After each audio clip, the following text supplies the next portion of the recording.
Deus a terra, e eis que estava corrompida, porque toda a carne havia corrompido seu caminho sobre a terra.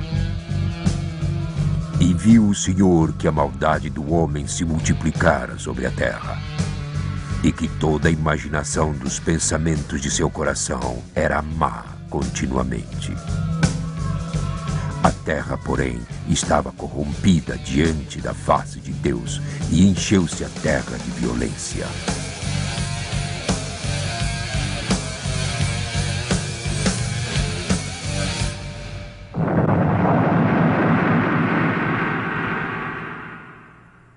Então Deus disse a Noé: E eis que os desfarei com a terra. Nos dias anteriores ao dilúvio, comiam,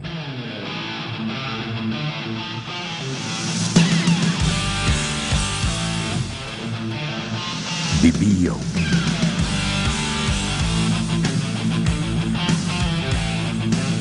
casavam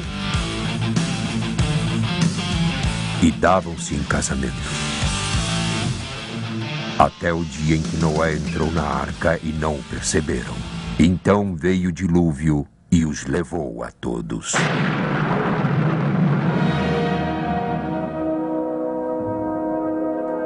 Numa distribuição BV Filmes, Em Busca da Arca de Noé.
Versão brasileira Áudio News.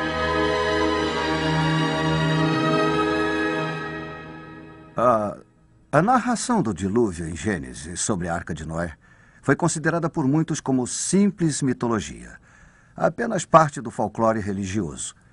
E esta ideia tem sido reforçada por declarações de alguns cientistas de que tal dilúvio não poderia ter ocorrido. Não havia água suficiente na atmosfera para uma inundação que cobrisse mais do que alguns centímetros. E, no entanto, a Bíblia narra que o dilúvio cobriu as mais altas montanhas. Além disso, a questão da própria arca. Dizem que uma embarcação tão pequena não poderia ter carregado todos os milhares de espécies de animais existentes hoje. Devido a afirmações como estas, muitas pessoas acreditam que a história toda é produto da imaginação de alguém ou um exagero de um acontecimento real. Isto, por sua vez, provoca uma descrença na ideia do julgamento também, pois se Deus não julgou o mundo na época de Noé, as pessoas presumem que ele não irá fazê-lo no futuro. Eu gostaria de apresentar a vocês uma pessoa que irá nos conduzir em uma viagem fascinante, com algumas informações que irão esclarecer este importante assunto. Jack Debner é produtor de filmes e biblicista. Há muitos anos ele vem reunindo informações sobre a passagem bíblica da Arca de Noé. Jack, de que modo você se envolveu neste projeto único? De uns tempos para cá, as pessoas têm manifestado sérias dúvidas a respeito da exatidão histórica e científica das Escrituras. Estas dúvidas são fundamentadas em aparentes contradições entre declarações de alguns cientistas e certas afirmações da Bíblia. Por mais de 3 décadas, eu venho pesquisando a inspiração da Bíblia. Tenho sido levado a acreditar que sua escrita foi divinamente guiada e as afirmações científicas e históricas são precisas e fidedignas. Há muitos exemplos que ilustram isso, mas as passagens da Arca de Noé e do Dilúvio são um excelente exemplo. Desde que comecei a filmar, tive vontade de produzir um filme que definisse e defendesse a inspiração da Bíblia. Então, há alguns anos, fui convidado a participar de uma expedição ao Monte Arará, produzindo um documentário que explorasse a possibilidade de a verdadeira Arca de Noé ainda existir naquele famoso monte da Turquia Oriental. Primeiramente, há diversas perguntas que precisam ser respondidas. E a questão do dilúvio? De onde veio toda aquela água? Em primeiro lugar, acho que não há como discutir o fato de que não existe umidade suficiente em nossa atmosfera nos dias de hoje para produzir um dilúvio do jeito que a Bíblia descreve. Mas isto não anula a credibilidade da Bíblia. A resposta a este dilema é muito simples. O mundo que existia antes do dilúvio era bem diferente do mundo que conhecemos hoje. Em Gênesis 1:7 consta: "E Deus fez a expansão e fez separação entre as águas que estavam debaixo da expansão e as águas que estavam sobre a expansão, e assim foi." Nós aprendemos no versículo 20 que as aves deveriam voar na expansão, que significa atmosfera. Portanto, concluímos que antes do dilúvio, a Terra era rodeada por um envoltório de umidade, uma cobertura de vapor. Considerando que atualmente nós temos só pequenas quantidades de umidade em nuvens espalhadas, no passado, evidentemente, havia um envoltório intenso de umidade rodeando completamente a Terra. As águas que se mantinham acima da Terra nesta cobertura eram as águas acima da expansão, descritas em Gênesis 1:7. As águas do oceano eram as águas abaixo da expansão, relatadas no mesmo verso. Agora, esta teoria é uma suposição totalmente aceitável, quando lembramos que existem mais 3 planetas em nosso sistema solar que possuem uma cobertura de nuvens semelhante. Atualmente, Júpiter, Saturno e Vênus. O peso da camada de nuvens de Vênus contribui para a pressão atmosférica, fazendo com que ela seja superior a 21 quilos por centímetro quadrado. Ela aumenta a temperatura na superfície do planeta, chegando a 426 graus Celsius. A umidade na camada de nuvens da Terra seria a razão para uma grande quantidade de água presente na Terra hoje, a qual a ciência não consegue justificar. Isto é visto claramente em um mapa topográfico do fundo do mar. Os 152 metros superiores da água dos oceanos de nosso planeta são de origem recente. Agora, recente para nós quer dizer os últimos vários milhares de anos. Sabemos disto pelo que encontramos na plataforma continental. Em todos os continentes do mundo, a Terra inclina-se gradualmente em direção ao nível do mar e então prossegue até uma profundidade de 152 metros. Depois ela some nas fossas oceânicas. Há poucos milhares de anos, tudo isto era terra firme. Sabemos disto por causa do que encontramos lá. Por exemplo, encontramos rios de água doce, conchas de água doce, turfeiras de água doce, restos de árvores e restos de animais. Agora, se nós pegarmos metade da água recentemente adicionada aos oceanos e a colocarmos na atmosfera nesta camada de nuvens, seremos capazes de fazer suposições numéricas sobre as condições na Terra antes do dilúvio. A temperatura teria sido a mesma em todo o planeta, provavelmente em torno dos 32 graus. A camada de nuvens, então, teria produzido um efeito estufa. E isto teria tornado a Terra inteira em um paraíso tropical, com uma densa folhagem em todo o globo. E o fato de fósseis de vegetação tropical terem sido encontrados em abundância na região norte do nosso planeta tende a confirmar nossa teoria. As narrações desta grande floresta verde, registradas em Gênesis 2, 5 e 6, estão relacionadas a este efeito estufa, pois não havia chovido nos dias anteriores ao dilúvio. A terra era regada por uma neblina. São as mesmas condições nos terrários que temos em nossas casas, onde as plantas são colocadas em um recipiente de vidro. Então, mesmo sem serem regadas, as plantas continuam a crescer. Este determinado frasco foi lacrado há mais de 2 anos e jamais alguma umidade foi adicionada. Outra condição presente abaixo da camada de nuvens seria uma alta pressão atmosférica. Esta provavelmente seria 6 vezes maior do que a que temos na Terra. Mas a vida teria sido realmente possível sob esta alta pressão? Recentes experiências em mergulho foram conduzidas com pressões no interior do sino de imersão em torno de 14 quilos por centímetro quadrado. 4 homens passaram várias semanas sob essas condições sem qualquer indisposição. Descobriram que se você cortasse o seu dedo, ele cicatrizaria em um dia. Algumas experiências onde cirurgias têm sido realizadas em ambientes com pressão elevada resultaram em menos danos aos tecidos e uma cicatrização mais rápida. Outro efeito da camada de nuvens seria a proteção dos habitantes da Terra contra os nocivos raios cósmicos e solares. O principal efeito de tal radiação é o envelhecimento. A exposição indevida ao Sol ou aos raios-x tende a envelhecer as pessoas mais rapidamente do que se estivessem protegidas. Médicos e enfermeiras que trabalham com raio-x vivem em média 5 anos a menos do que outros que trabalham na área médica. Esta proteção da camada de nuvens seria a razão da longa expectativa de vida dos que viveram antes do dilúvio, algo em torno de 1000 anos. Desta forma, encontramos respaldo científico para esta teoria sobre as condições da Terra antes do dilúvio. E esta teoria justificaria toda a água necessária para produzir um dilúvio nas proporções que o Gênesis descreve.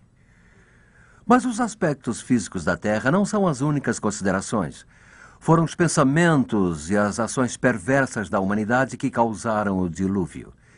Este comportamento foi o resultado de determinadas circunstâncias que existiam sobre a Terra. Primeiro, longas expectativas de vida. Segundo, a população era grande. Terceiro, existem indícios de que o conhecimento antes do dilúvio era mais avançado do que possamos imaginar. Quarto, a imoralidade e a violência aumentavam. Em quinto, a fé em Deus era praticamente inexistente. Deste modo, o palco está armado. O mundo físico possuía tremendas quantidades de água armazenadas que foram o instrumento do julgamento. As condições sociais e morais foram o motivo do julgamento.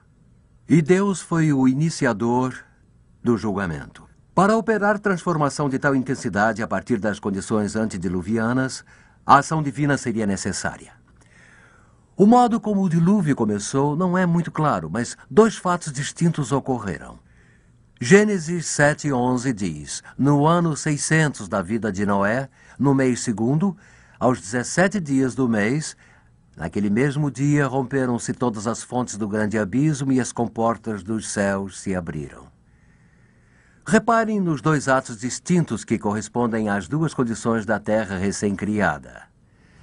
Havia as águas abaixo, que eram as fontes do grande abismo, isto é, os oceanos, que transbordavam sobre os continentes. E havia as águas acima, as comportas dos céus.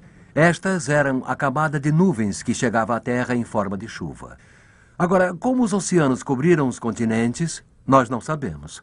Mas encontramos bons indícios de que isto ocorreu. Esta é a opinião do Dr. Clifford Burdick, que é PhD em geologia. Existem várias evidências notáveis encontradas no Monte Ararat, que parecem indicar que a água, em certa época, chegou até mesmo a ultrapassar o topo do pico de 5.181 metros. Eu acho que uma das evidências mais notáveis é a presença de lava em almofada, a qual pode ser encontrada em toda a parte do monte, da base ao topo. Lava em almofada é a lava que foi despejada na água. Água fria, a qual esfria a lava, congelando-a rapidamente, e ela forma padrões de fraturas concêntricos, um círculo, semelhante à forma de uma almofada. Isto não é encontrado em outro basalto, exceto onde ele foi ejetado embaixo da água. Nós encontramos uma grande quantidade de lava em almofada em todo o Monte Ararat. Outra evidência que encontramos no Monte Ararat para o dilúvio de Noé é a presença de conglomerados.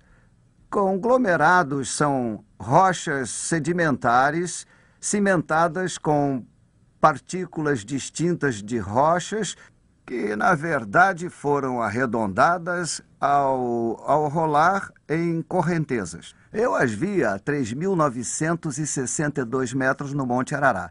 Nós encontramos grandes pedaços de rocha que são arredondados, unidos a pedaços pequenos, formando um único bloco. E é isto que chamamos de conglomerado. É uma rocha sedimentar formada embaixo d'água.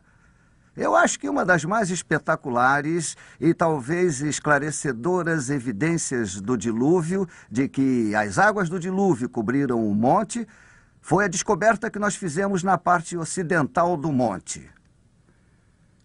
Nós encontramos um imenso depósito salino de algumas centenas de metros de espessura em uma elevação de aproximadamente 1.828 metros. E nós entramos na caverna e coletamos amostras de belos cristais como este. Agora, isto foi formado, é claro, quando o oceano estava a 1.828 metros acima do nível atual. Então, algumas pessoas têm perguntado, isto não pode ter sido formado na água doce? De jeito nenhum, porque a água doce não conteria sal algum. Isto certamente veio do oceano, indicando que o oceano esteve em certa época acima daquele nível. E assim, eu acredito que as evidências estejam presentes não apenas no Monte Arará, mas em todo o mundo, indicando que a Terra foi coberta por um grande dilúvio, como a Bíblia indica. Não foram só os oceanos que estiveram envolvidos no dilúvio. Houve também o colapso da camada de nuvens, originando a chuva que caiu por 40 dias e 40 noites. Mas o que fez com que as nuvens condensassem? Não se sabe com certeza, mas a maior possibilidade é a ação vulcânica. Nada parece esfriar a atmosfera da Terra como a erupção de um vulcão. Quando Krakatoa, nas Índias Orientais Holandesas, entrou em erupção em 1883, lançou 3 milhas cúbicas de fumaça e cinzas na atmosfera. A temperatura em toda a Terra caiu vários graus. E o pôr do sol foi vermelho por meses e meses seguidos. Erupções simultâneas em diversos locais da Terra causariam uma queda tal na temperatura que faria a camada de nuvens inteira entrar em colapso sob a forma de chuva. É interessante notar que uma grossa camada de cinza vulcânica foi encontrada abaixo da calota glacial polar. Assim como os oceanos inundados, os continentes e a chuva caindo por 40 dias e 40 noites, o julgamento de Deus foi cumprido.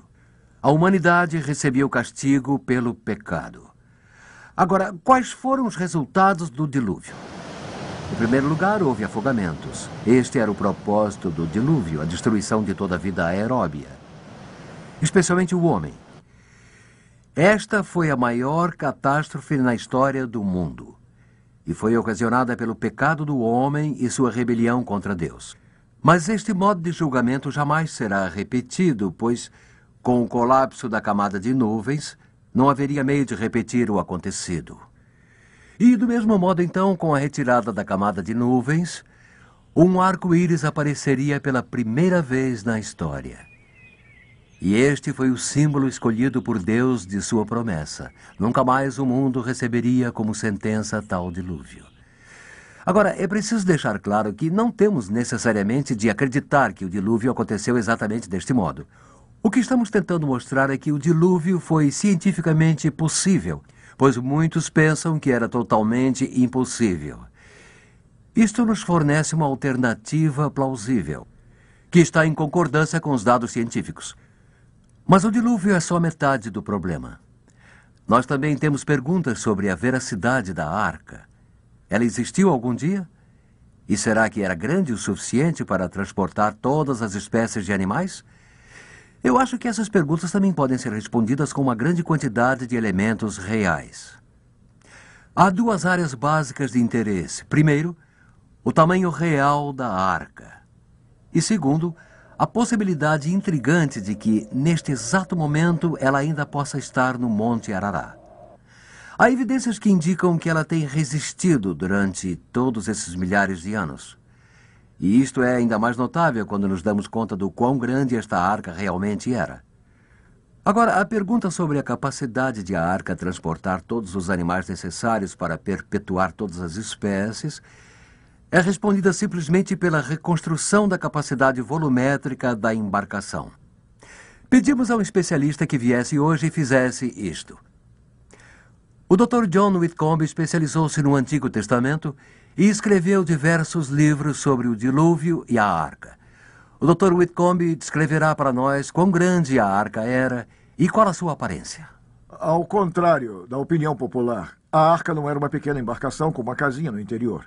Não temos registros de nenhuma embarcação maior do que a Arca de Noé até 1858 d.C., quando o Great Eastern foi construído na Inglaterra. Segundo a descrição da Bíblia, a arca provavelmente teria uma aparência semelhante a este modelo. Ela teria o formato de uma caixa ou ataúde, como a palavra original em hebraico indica. Admitindo um côvado de 45 centímetros, a arca teria 137 metros de comprimento, 23 metros de largura e 14 metros de altura. Isto seria equivalente a um prédio de 4 andares com um quarteirão de comprimento, ou a metade do tamanho do transatlântico Queen Mary. A área total de seus 3 pavimentos ou níveis seria equivalente a 20 quadras de basquete. Ela possuía uma capacidade total de 39.643 metros cúbicos. Isto seria igual à capacidade de 522 vagões de carga modernos. Mas isto era suficiente para abrigar todos os animais? Pense na fantástica variedade de animais que povoa o mundo atualmente. Das menores espécies até as maiores espécies.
Foi calculado que o tamanho de uma ovelha é o tamanho médio de todos os animais terrestres aeróbios de hoje.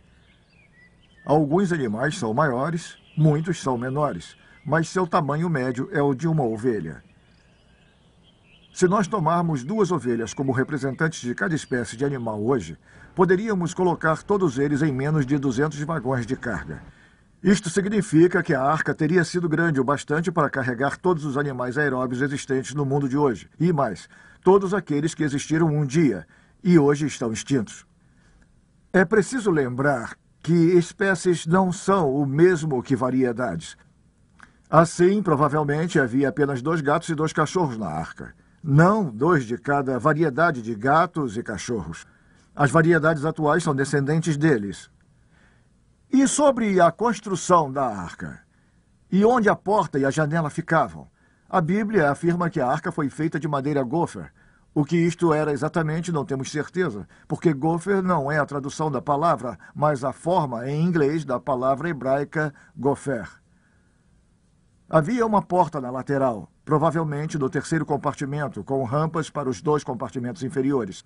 A janela não era uma abertura na parede com vidro, mas era provavelmente uma clarabóia, percorrendo a extensão do telhado como indicado pela palavra hebraica que pode ser traduzida por luz acima. Este é o único lugar em que a palavra ocorre no Antigo Testamento. Como pode ver, fizeram uma embarcação extremamente impermeável, porque a água provavelmente chegou à metade da altura das laterais. Agora, qual teria sido a estabilidade deste design na turbulência do dilúvio, como foi previamente descrito?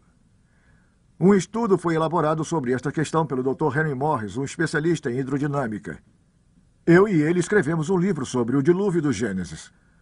O Dr. Morris descobriu que o comprimento da arca lhe teria conferido estabilidade de uma ponta a outra. Fazendo um corte transversal, ele calculou o peso em função da flutuabilidade e descobriu que a arca poderia ter se adernado até 89 graus. e ainda assim recuperar o equilíbrio. Então, a arca teria sido capaz de transportar todos os animais e resistir à turbulência de um dilúvio global. Nós não podemos, é claro, menosprezar a mão protetora de Deus, como indicado em Gênesis capítulo 8, versículo 1. Obrigado, doutor.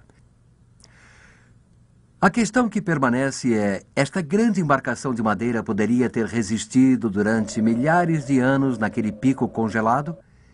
Vamos examinar as evidências históricas. Durante os últimos 4.000 anos, referências autênticas e frequentes têm sido feitas à existência da arca. A menção ao dilúvio mais antiga está na epopeia de Gilgamesh, na Babilônia. Os detalhes que estão registrados no livro de Gênesis são mais precisos. Também temos registros de peregrinos armênios que foram ao monte e levaram pedaços da arca com eles. Em 275 a.C., Berrose, um historiador babilônio, registrou que a arca estava no monte na sua época. Joséfo, o historiador judeu, registra o mesmo em torno de 100 d.C. Alguns escritores da igreja primitiva também expressaram sua crença na arca em seu tempo. Então, durante a Idade Média, houve repetidas menções sobre a presença da arca que ainda estaria no Monte Arará. Mais de uma dúzia de referências históricas têm sido encontradas durante este período. Mas as descobertas mais importantes não seriam feitas antes da Idade Moderna. Em 1876, Sir James Bryce, da Universidade de Oxford, na Grã-Bretanha, encontrou uma madeira muito antiga no alto do Monte Arará.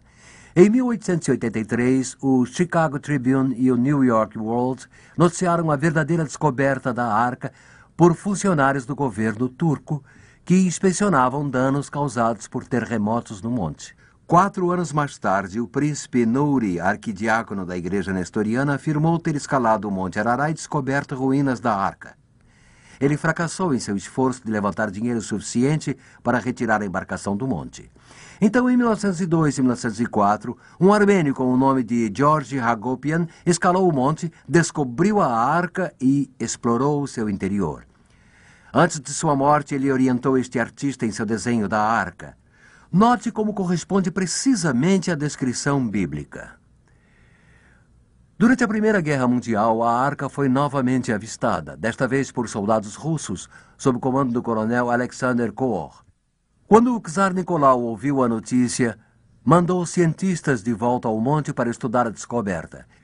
Eles relataram ter encontrado a antiga nave, mas todas as fotos e desenhos desapareceram devido à Revolução Bolchevique na Rússia em 1917. Em 1953, George Green, um geólogo americano, fotografou a arca enquanto sobrevoava o Monte Arará em um helicóptero. Suas fotos desapareceram quando ele foi assassinado na América do Sul, mas não antes de serem vistas por quase 200 pessoas. Uma delas era o Sr. Fred Drake. Embora não acreditasse na Bíblia em sua época, a visão das fotos foi tão convincente que ele se tornou cristão devido à força delas. Relembrando as fotos, o Sr. Drake registrou a posição da arca em uma saliência estreita, parcialmente coberta por neve e gelo. Fragmentos de madeira de aparência muito antiga foram encontrados no monte em 5 ocasiões distintas desde 1876. Uma das descobertas ocorreu em 1955, quando Fernand Navarre, um industrial francês e explorador amador, trouxe 3 grandes amostras para datação científica.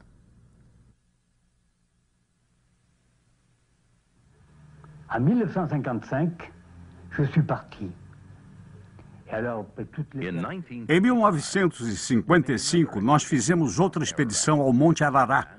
E excursionando ao redor do monte, nós tivemos êxito em alcançar o local onde encontramos o que eu julgo ser as ruínas da arca. Nós descemos em uma fissura na geleira e chegamos às margens de um lago.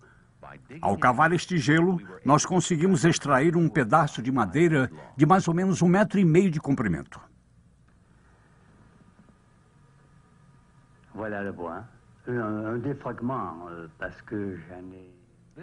Este pedaço e um outro no manto são tudo que restou após a realização de todos os testes. Reparem que este fragmento não é uma simples tábua. Ele foi talhado à mão Repare no ângulo reto. Et sa couleur. Você também irá notar o tom castanho escuro, o qual, segundo os cientistas, é devido à sua localização dentro da geleira. Des savants, dont de ma ville, de Bordeaux, qui m'ont fait faire des analyses dans des instituts forestiers, par exemple de Madrid, dans des Eu mostrei a madeira aos cientistas em Bordeaux e eles mandaram fazer uma análise na Universidade de Madrid. Eu também mandei fazer testes na Universidade de Paris, assim como 4 ou 5 outras certificações. Nós também obtivemos um teste com carbono 14, feito na Universidade de Colômbia, e todos eles concordam que a madeira tem mais ou menos 5.000 anos. Apesar de estarmos impressionados com o valor das 5 descobertas, é realmente discutível que a madeira pudesse ser reconhecida como parte da arca. Mesmo que ela fosse precisamente datada, poderia ser apenas uma parte de um celeiro que flutuou no dilúvio e depois acomodou-se no monte quando a água baixou. Eric Cummings é um empresário do Novo México e participa da procura da Arca de Noé há muitos e muitos anos. Aqui está a sua avaliação sobre as descobertas de madeira no Monte Arará.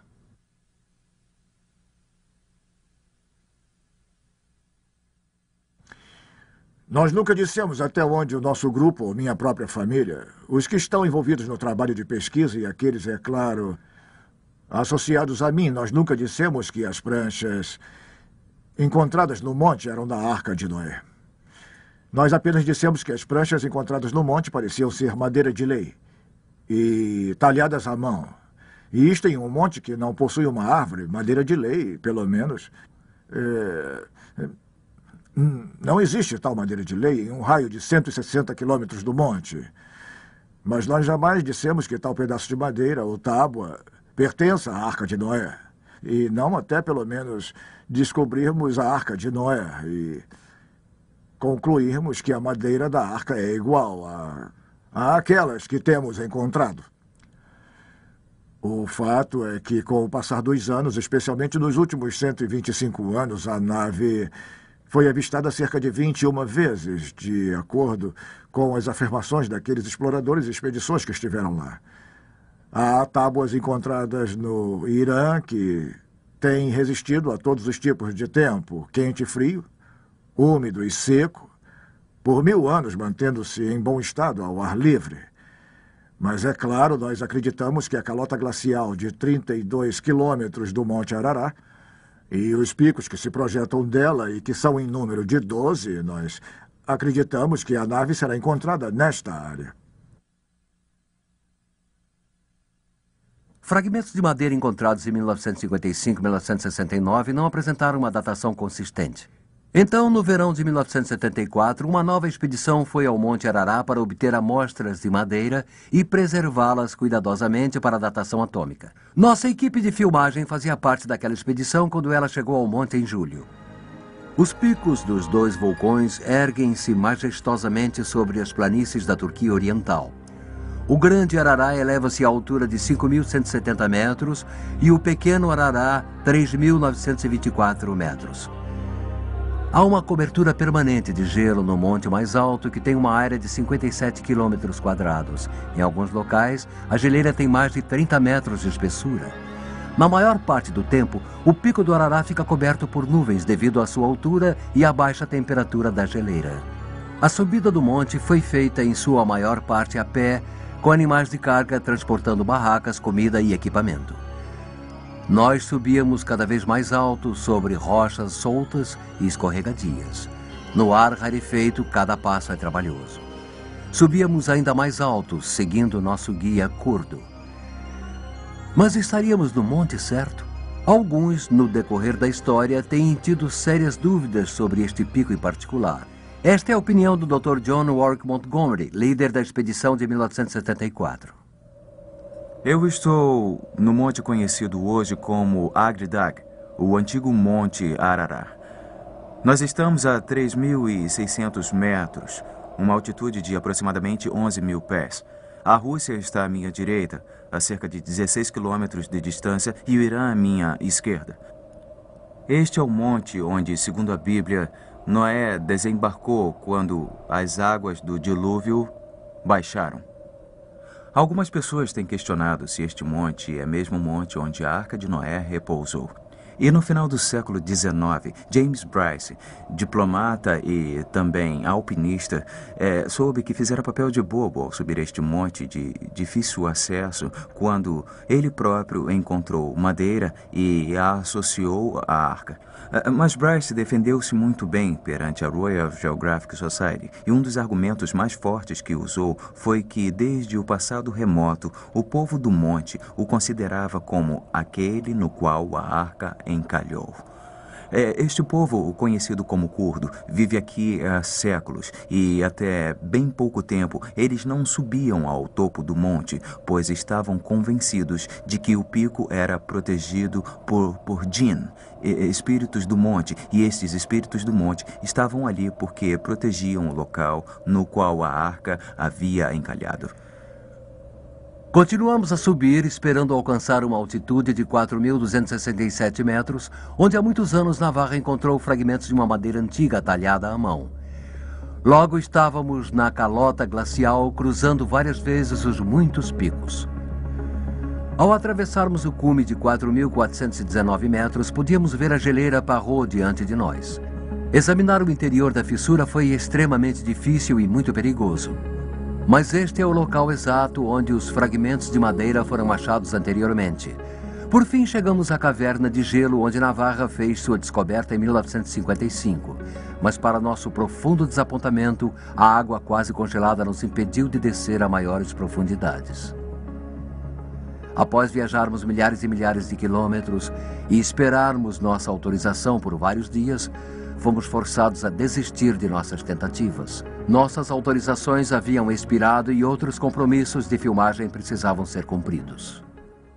Os que têm participado da busca à arca acostumaram-se a várias e várias decepções.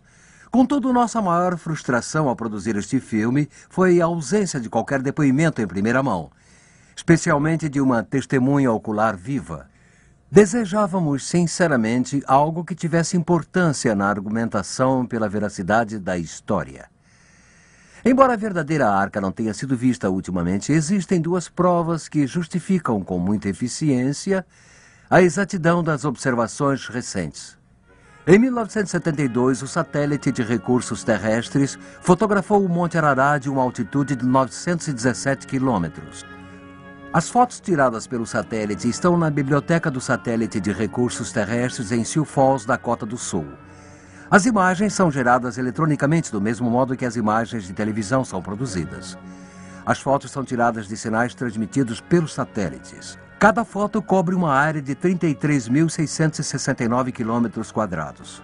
Mesmo assim, objetos do tamanho de 30 por 30 metros têm sido identificados. Estradas, por exemplo, aparecem como uma linha luminosa sem definição de detalhes. Aqui na foto do satélite estão os dois picos do Monte Ararat, o grande e o pequeno. Esta área estreita e escura no Grande Ararat é uma fenda muito profunda, chamada de Garganta Ahora. Nesta garganta há uma formação retangular que é comprida e estreita. Estudos meticulosos mostram que esta é uma saliência de 304 metros de comprimento. Nesta saliência há uma formação de cor clara de aproximadamente 182 metros de extensão. Isto pode ser apenas parte da rocha ou poderia ser a Arca de Noé. No filme original, isto é muito sutil, mas quando os sinais são analisados por computador, que veem mais do que o olho humano, este objeto luminoso parece completamente diferente de outras substâncias no monte.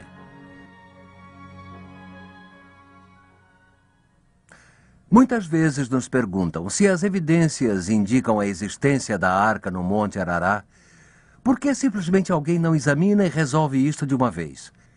Há vários motivos. Primeiro, há um curto período por ano em que as condições meteorológicas permitem a procura. E até que a calota derreta, a arca permanecerá escondida na geleira. Segundo, existem motivos políticos e religiosos que tornam difícil obter uma autorização do governo. Difícil, se não impossível, obtê-la. Pequenas expedições como a nossa são autorizadas de tempos em tempos. Mas uma tentativa em larga escala não é possível neste momento. E seria necessário uma grande expedição com muitos equipamentos para realizar a tarefa. Agora, a segunda evidência que comprova a história surgiu como resultado de nossos fervorosos pedidos de ajuda a Deus. Durante a reunião de material para este filme, soubemos de uma testemunha ocular que supostamente teria visto a arca. Jakob Radke, um russo de descendência alemã, nos relatou ter visto realmente a arca em 2 ocasiões distintas, quando era um soldado durante a Primeira Guerra. Nós passamos horas e horas conferindo várias vezes sua história, antes de gravarmos o seu testemunho.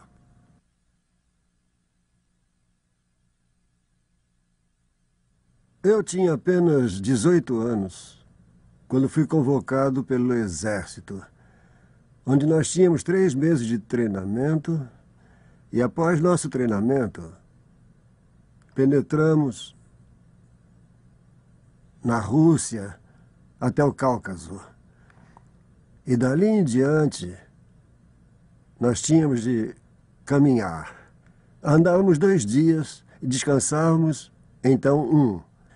Nós caminhamos cerca de 3 semanas. Aí nós embarcamos naquele pequeno trem. E quando nós estávamos naquele trem, não havia vagão fechado. Exatamente como uma plataforma, sabe como é? Um vagão-plataforma. Diga-me, o trem era muito vagaroso? Sim, muito vagaroso. E quanto tempo realmente durou a viagem entre os 2 montes? Levou 1 semana para subir e 1 semana para descer. Alguém chamou a sua atenção para a arca enquanto viajava naquele trem? Sim, isso mesmo. O homem que conduzia aquele trem, ele apontou para que olhássemos a arca. Disse, vamos passar pelo Arará, e então nós todos poderemos ver a arca. E todos nós vimos. Bem, o trem era aberto, sabe? Vagões, plataformas. Qual era a aparência da arca? Bem, ela parecia com um grande celeiro de cor castanho escura. Mas estava sobre um declive. Uma ponta para cima e a outra para baixo. O senhor me entende? E qual era o seu formato? A ponta que se projetava tinha o formato em V. A outra ponta era larga, sabe? Alguma parte da arca projetava-se no interior da geleira? Sim, sim. Quantas pessoas estavam no trem quando o senhor viu a arca? Em torno de 500. E todas elas viram a arca? Sim, todas elas viram a arca. Porque era um trem aberto. Não tinha outro jeito. Depois disso, sabe, na base onde nós estávamos durante quase o ano inteiro, todos acreditavam e falavam sobre a arca. E a mesma coisa quando nós retornamos para a Rússia, nossa casa. Então o senhor viu a arca mais de uma vez? Só 2 vezes. Quando entramos na Turquia e na hora em que fomos embora. O senhor não poderia ter visto apenas uma grande rocha? Não, senhor. Não. E isto lhe diz alguma coisa sobre a verdade da Bíblia? A verdade, é? O dilúvio está na Bíblia e a arca foi construída e agora nós a vimos, sabe? O senhor tem absoluta certeza de que foi a arca que o senhor viu? Sim, senhor, eu tenho certeza. Era. Como eu posso renegá-la se eu a vi, eu acredito e eu a vi? Eu prefiro morrer do que renegá-la. E é por isso que eu estou contando ao senhor. Aos que têm questionado a confiabilidade do relato do Sr. Radke, Mas desde que o filmamos, encontramos 3 confirmações nas declarações do Coronel Core, George Hagopian e James Bryce. Ficamos profundamente impressionados com a sinceridade do Sr. Hadke quando ele disse ao seu filho, após a filmagem, que agora poderia retornar à sua casa e morrer em paz. A sua narração sobre a Arca de Noé seria utilizada em um filme para falar às pessoas sobre a veracidade da Bíblia. Nós não apresentamos todos os dados disponíveis, e deve ser enfatizado que as evidências que nós apresentamos, tanto sobre o dilúvio quanto sobre a arca, não são provas conclusivas. Mas achamos que há evidências suficientes para permitir uma conclusão positiva. Principalmente, nós temos tentado eliminar as chances de alguém dizer que isto não poderia ter ocorrido. Temos mostrado que foi possível e adicionado evidências para assinalar que ocorreu. Mas o que tudo isto significa para nós? Primeiro, deveria intensificar nossa fé na Bíblia, a Palavra de Deus. É um livro merecedor de nossa absoluta confiança. Segundo, o relato histórico deveria nos impressionar pela veracidade do julgamento. Um Deus justo que não poderia perdoar o pecado no tempo de Noé, não ignorará o pecado em nossa época. Jesus disse: "E assim como aconteceu nos dias de Noé, assim será também nos dias da vinda do Filho do Homem." Assim, Jesus comprova a autenticidade da narrativa de Noé e a relaciona à época de seu próprio retorno, quando as condições serão as mesmas que anterior ao dilúvio. O apóstolo Pedro também acreditou na história e mostrou que um julgamento no passado assegura um julgamento no futuro. Ele nos previne de que haveria alguns que iriam esquecer voluntariamente que Deus julgou o mundo antigo, destinando-nos toda aquela água segundo sua palavra. Agora Deus reserva-nos outro julgamento, desta vez pelo fogo. E para este julgamento precisamos nos preparar. Embora Deus tenha punido o homem pelo pecado, proporcionou também um meio de salvação, e este foi a arca. Mas era uma salvação pela fé. Aqueles da arca tiveram de crer e embarcar. E quando pensamos no julgamento no futuro, nossa salvação não está em uma arca de madeira, mas em uma pessoa. Jesus Cristo morreu para pagar por nossos pecados. E assim Ele próprio tornou-se a nossa arca da salvação. Mas precisamos entrar em seu caminho do mesmo modo que Noé entrou na arca, ou seja, crendo que Jesus morreu por nós e convidando-o a entrar em nossas vidas. Harry, eu oro para que todos os que tenham assistido a este filme recebam Jesus na primeira oportunidade. Obrigado, Jack. Oro por isto também.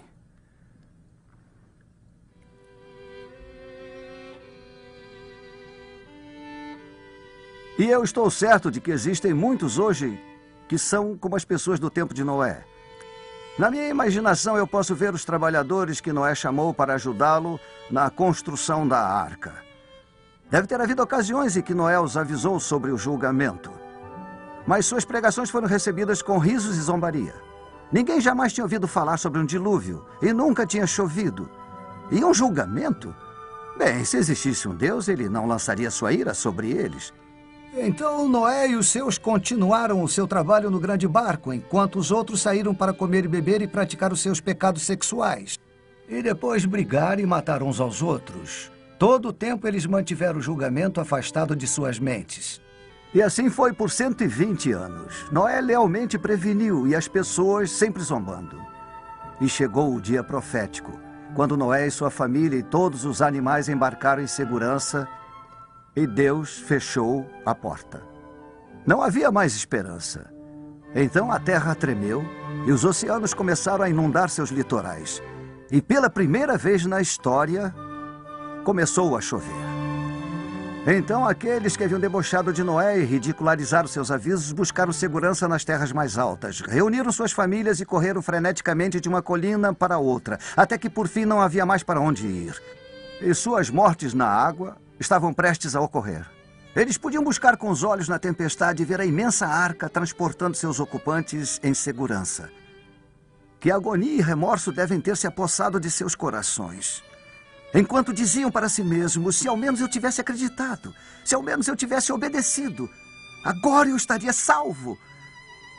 Então as águas do julgamento os tragaram e desapareceram para sempre. Eu não tenho dúvida de que muitos no futuro julgamento estarão na mesma situação. Eles terão ouvido o chamado de Cristo, mas o rejeitarão. E quando estiverem diante de Deus, dirão em seu íntimo: oh, se ao menos eu tivesse acreditado, se ao menos eu tivesse obedecido e recebido Cristo, eu estaria salvo hoje. Eu devo apressá-los a receber Cristo como seu Salvador, sua arca da salvação. Imediatamente. Façam isto antes que a porta se feche e não haja mais esperança.